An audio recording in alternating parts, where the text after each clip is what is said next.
আসসালামু আলাইকুম রহমতুল্লাহি ওয়া বারাকাতুহু।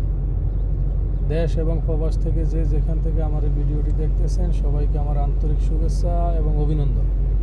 জুম্মা মুবারক। যে আমি সবার মঙ্গল কামনা করতেছি, যিনি আমাদের একমাত্র সৃষ্টিকর্তা আল্লাহ পাকের কাছে সবাই বলুন আলহামদুলিল্লাহ।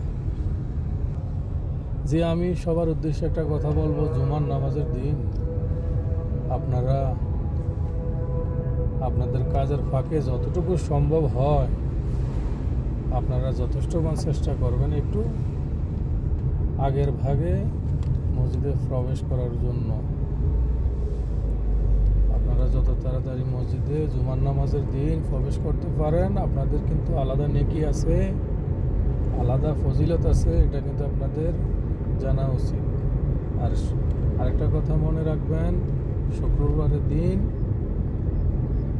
বেশি বেশি করে সূরাতুল আল কাহাফ পাঠ করবেন।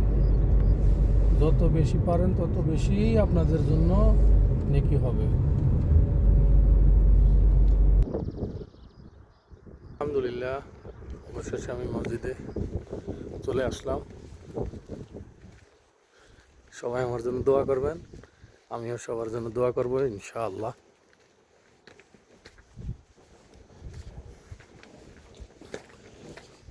আসসালামু আলাইকুম।